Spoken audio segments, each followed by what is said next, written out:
Hey guys, JT here with an unboxing and first look at the Arrma Granite 4x4 BLX. You guys know that we've been waiting for this for a minute, since July, for them to release this, but it's finally here, thank God. So I'm going to take a closer look at this in just a minute. You guys know that they came out with the brushed version not too long ago, and there's some differences with this version versus the brush version, of course. So let me go ahead and get this top off real quick. There we go. Gotta love the smell of a new RC car. You guys know I love that. It smells so good you want to bite the tires, right? So anyway, I'm gonna pull this out real quick. Oh, that's attached to their wheelie bars in there. They give you an instruction manual.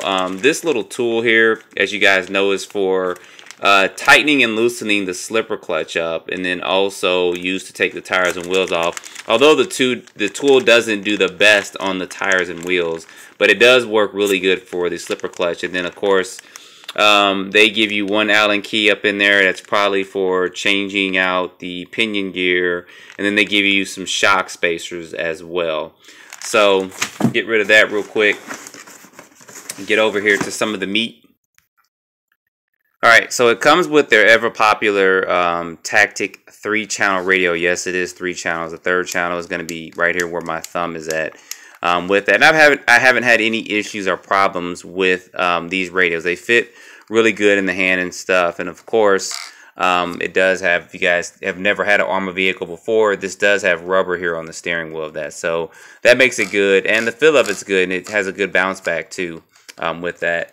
So anyway, let's get over to the meat of all this. Is going to be the vehicle. So the body is the same, the chassis is the same, but they did do some minor updates to this. One thing that Arrma does do with a lot of their cars is they have these body clips that are actually mounted onto the body with these rubber straps, so that you don't have to worry about losing body clips and stuff with it. I actually prefer this over a lot of the other things, even the clipless ones, because the clipless ones, when you start running and jumping, those bodies do kind of pop off. But the paint scheme of the body's good. The body's constructed just like the brush version, so it is pretty tough.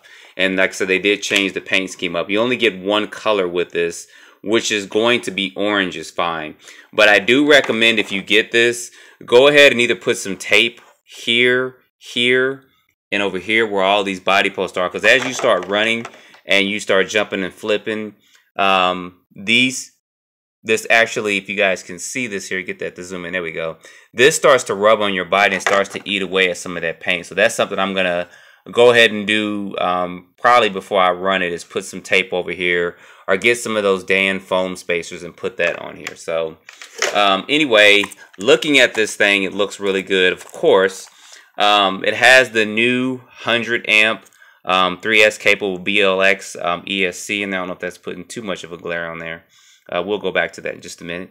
And it also has a motor heatsink on here too. You guys can see this there with that.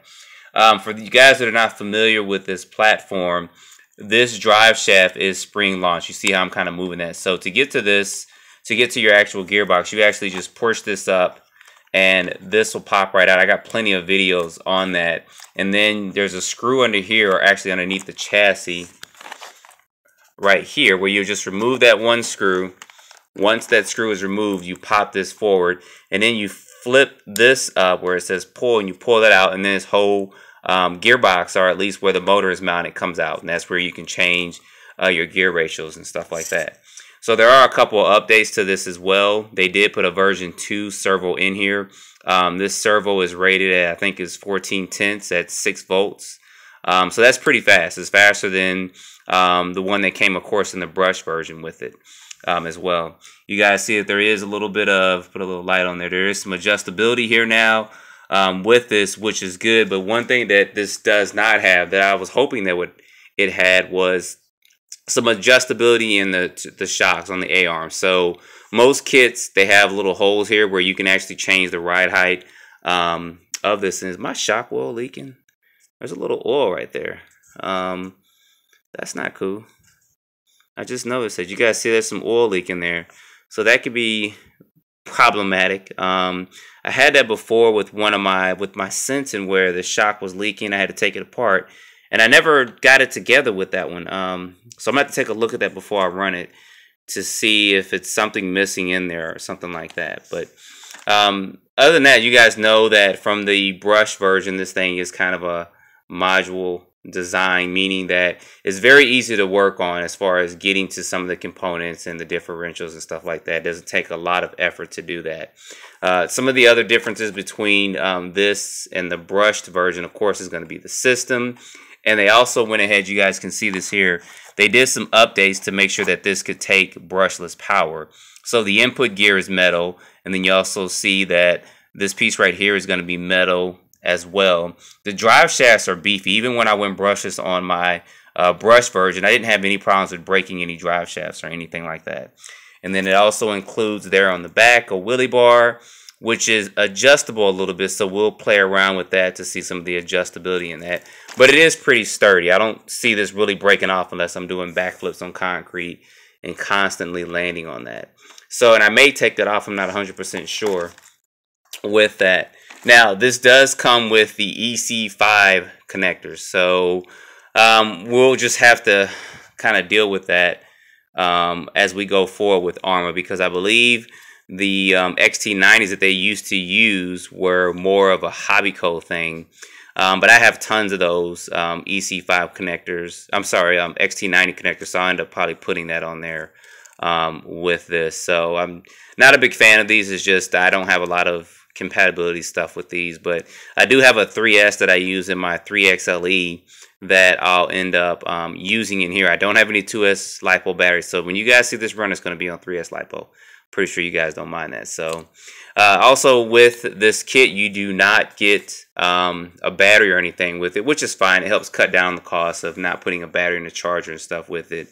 But I'm pretty sure if you just have a nickel metal battery, this speed controller is capable of running that, of course. You just probably have to do some adjustments for it, but you might as well just go to LiPo. This is water resistant, but I'm looking at this heatsink. I'm just surprised. Only people that I know that actually includes heatsinks with their cars is going to be Red Cat, and this is a big heatsink on here. So other things that I'll probably end up doing, I know that with this one, it comes with, get this light going in here again, a metal motor gear plate right here. And this is actually has, I think it's 3, maybe 4 fixed pinion gears, holes that you can actually put in. So for instance, this comes with a 15 tooth. I think it's 15, it may be 17 and 26, and it is 32 pitch gears. But Arrma is releasing, or going to release, an adjustable one where you don't have those fixed holes in there, because I would like to go to like a 19 tooth or something in here. I think that'll be kind of a sweet spot for this truck. So other than that, I mean, other than the bling bling chrome wheels, and the other one doesn't have the bling bling chrome wheels, tire compound seems to be, well, no, it's the same. It feels like it's a little bit harder, but it's been a minute since I've touched my Granite.